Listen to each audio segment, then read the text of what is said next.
Hadirin jamaah Jum'ah yang dirahmati oleh Allah, Islam adalah merupakan agama yang mengatur seluruh aspek kehidupan manusia. Bukan cuma mengatur bagaimana hubungan kita kepada Allah, tapi mengatur pula hubungan kita kepada sesama makhluk Allah Subhanahu wa ta'ala.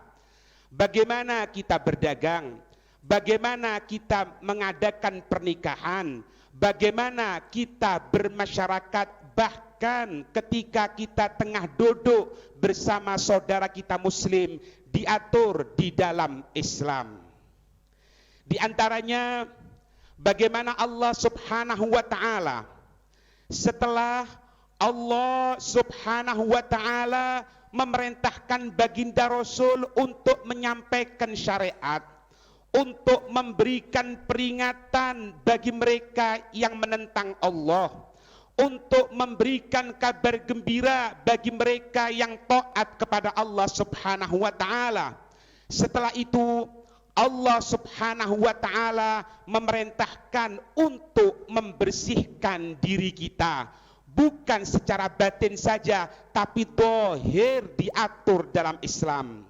Allah Subhanahu wa ta'ala menyatakan, memerintahkan kepada baginda Rasul sallallahu alaihi wasallam, ya ayyuhal muddathir, wahai sekalian, wahai engkau yang berselimut, kum fa'andir, bangkitlah dan berikan peringatan kepada manusia, wa rabbaka fakabbir, dan Tuhanmu agungkanlah, besarkanlah itu Tuhanmu. Artinya apa? Perintah untuk mentauhidkan Allah Subhanahu wa ta'ala.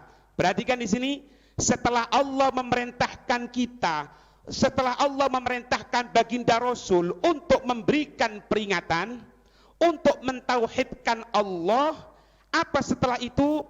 Wa thiyabaka fatahhir, dan pakaianmu sucikanlah wahai Nabi Muhammad. Jangan berpakaian kotor, lebih-lebih berpakaian yang najis. Jangan berpakaian acak-acakan, lebih-lebih pakaian yang membuka aurat. Perhatikan di sini. Setelah Allah memerintahkan hubungan kita dengan Allah Subhanahu wa ta'ala untuk menyampaikan dakwah Islam, untuk menyampaikan misi Islam, untuk mentauhidkan Allah, jangan kita mensyirikkan Allah Subhanahu wa ta'ala. Setelah itu kita diperintahkan jasad kita, zahir kita yang kelihatan di hadapan manusia ini bersihkan agar timbul ketentraman secara batin. Allah Subhanahu wa ta'ala melalui lisan baginda Rasul sallallahu alaihi wasallam, bahkan maaf, jangan sampai timbul bau busuk dari nafas kita. Nabi sallallahu alaihi wasallam menyatakan, tasawwaku, menggunakanlah kamu sekalian siwak. Apa makna siwak? Siwak yang paling sunnah dengan menggunakan kayu arok atau kayu siwak yang kita kenal tadi itu. Bisa juga makna siwak untuk menggosok gigi kita. Nabi ngatur untuk menggosok gigi, jangan sampai timbul nafas yang tidak baik. Tasawwaku, bersiwaklah kamu sekalian. Apa katanya Nabi? Fa inna siwaka madharatun lil fami wa mardatul lirrabb. Karena siwak, karena bersikat gigi, karena menjaga bau mulut, jangan sampai mengganggu kepada saudara kita muslim, itu merupakan pensuci untuk mulut kita dan tempat keridhaan Allah Subhanahu wa ta'ala. Kenapa? Karena maaf, ketika kita mengucapkan sesuatu, kemudian dari nafas kita ini bau tidak baik, maka ketika itu mengganggu saudara kita muslim. Mengganggu saudara kita muslim berarti mengganggu Nabi. Mengganggu Nabi berarti mengganggu Allah Subhanahu wa ta'ala. Makanya dalam perintah siwak, Nabi menyatakan mardatul lirrabb, keridhaan yang diberikan oleh Allah Subhanahu wa ta'ala. Keridhaan bukan cuma sholat, Keridhaan bukan cuma baca Al-Quran. Keridhaan bukan cuma kita memakmurkan masjid. Keridhaan Allah bisa kita dapatkan dari bau mulut yang tidak mengganggu saudaranya muslim. Ini Islam. Ini yang diatur oleh baginda Rasul sallallahu alaihi wasallam. Allah Subhanahu wa taala menyatakan dalam firman-Nya surat Al-A'raf ayat 31. Allah menyatakan, "Ya bani Adam, khudhu zinatakum 'inda kulli masjid." Wahai anak manusia, wahai kita semuanya, wahai anak-anak Nabi Adam, khudhu zinatakum, ambil perhiasan kamu, gunakan yang terbaik 'inda kulli masjid, ketika setiap engkau ke masjid.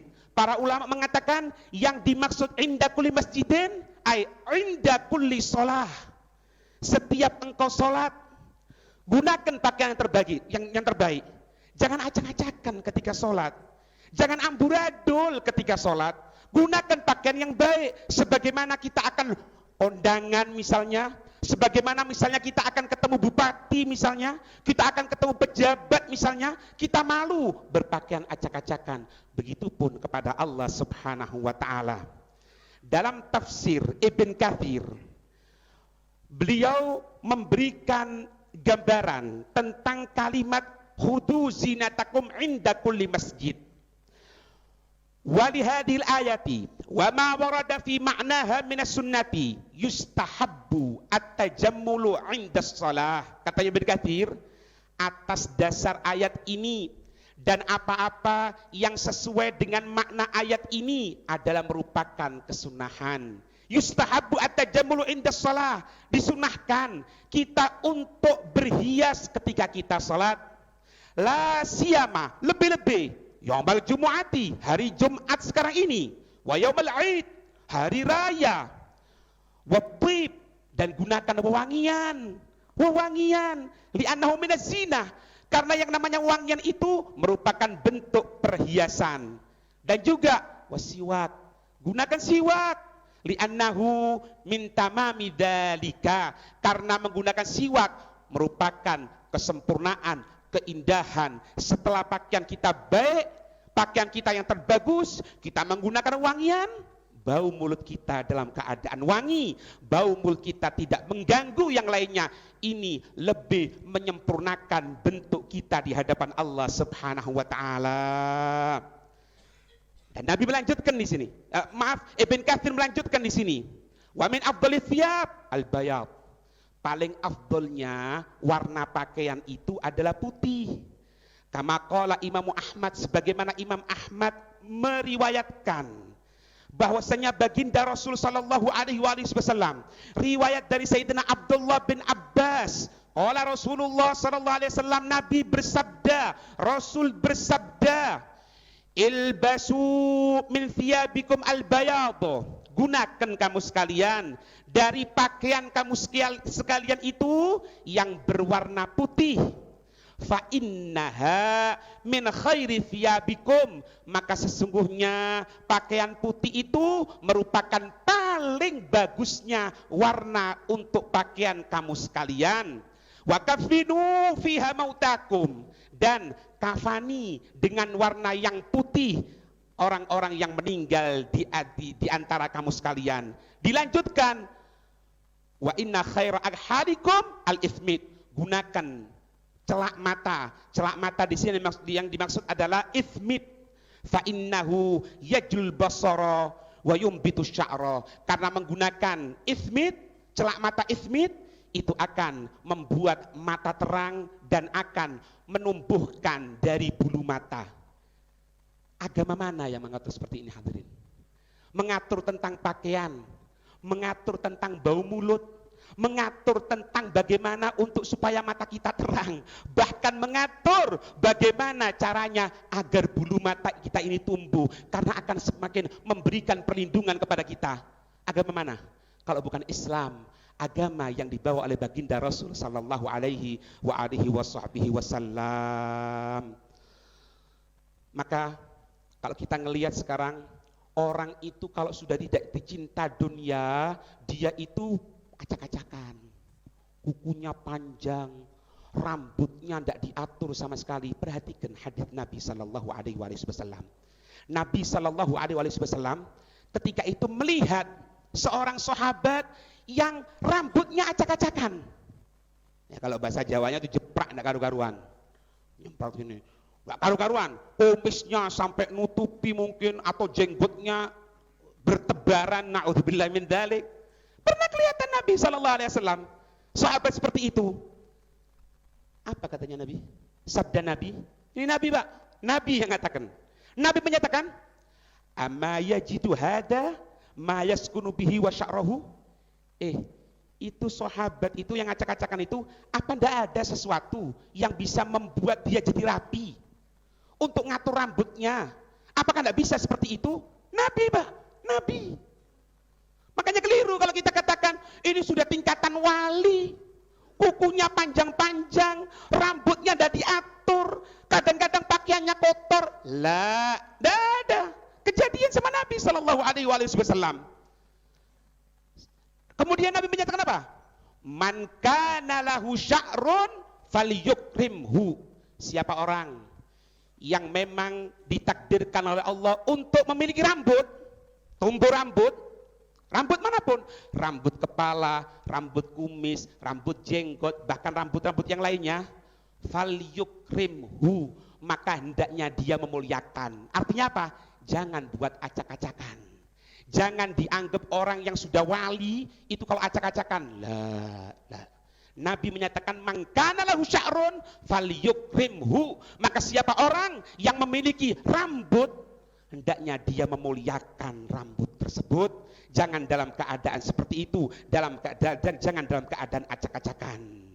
Bahkan Nabi mengatur juga bagaimana caranya untuk kita kencing, bagaimana untuk kita mengeluarkan hajat kita. Ironis, Pak, ironis. Banyak kita dapatkan sekarang, masjid tidak ada tempat untuk kencing dalam keadaan duduk. Masjid hanya menyediakan tempat kencing dengan berdiri. Sunnah siapa yang dipakai? Nabi tidak mengatur seperti itu. Kalau tempat kencing berdiri di bandara pantas, di mall pantas karena tidak ngerti. Tapi di masjid kencing tidak ada kecuali berdiri. Fala haula wala quwata illa billah. Nabi menyatakan, apa katanya Nabi? Ittaqu mala'inat salat. Hati-hati, jangan sampai engkau dilaknat gara-gara engkau kencing di 3 tempat ini. Jangan sampai orang melaknat kamu, orang mendoakan jelek kamu, katanya Nabi, gara-gara engkau buang hajat sembarangan. Engkau kencing mungkin di temboknya orang, engkau kencing mungkin di jalan sehingga baunya mengganggu orang lain. Hati-hati, katanya Nabi. Ada 3 yang terpenting, katanya Nabi. Apa yang pertama? Al-bazzar fil mawarid, tempat jalannya orang. Kalau kencing jangan di tempat yang biasa dijalani orang. Akhirnya bau kencing ganggu orang. Orang ketika bau kencing dia akan marah, mungkin mendoakan kejelekan. Ini siapa yang kencing, tidak punya aturan, semoga Allah memberikan. Na'udzubillah min dzalik, doa-doa yang jelek. Hati-hati, katanya Nabi. Kemudian yang kedua, waqari atau thariq, ketika di tengah jalan. Banyak kita ngelihat kadang-kadang mau kencing, kemudian apa? Langsung turun. Tidak ada perasaan malu sama sekali. Kemudian wabil, jangan engkau kencing di tempat orang berkumpul di sana, di pos kamling atau misalnya di halte bis kita kencingi di sana. Lah, itu tempat-tempat yang akan menyebabkan doa jelek kepada kita. Urusan kencing diatur dalam Islam. Makanya kesimpulan khutbah Jum'ah kita kali ini tidak benar. Siapa yang mengatakan orang yang sudah tingkatan wali, orang yang sudah mencapai hakikat, maka dia acak-acakan. La, Nabi sudah di atasnya wali, Nabi sudah di atasnya hakikat, tapi Nabi ngatur kepada kita untuk memotong kuku kita, untuk mengatur rambut kita, untuk mengatur penampilan kita. Jangan sampai mengganggu kepada yang lain. Minimal kita dipandang dalam keadaan baik. Ini sunnah Nabi Sallallahu Alaihi Wasallam.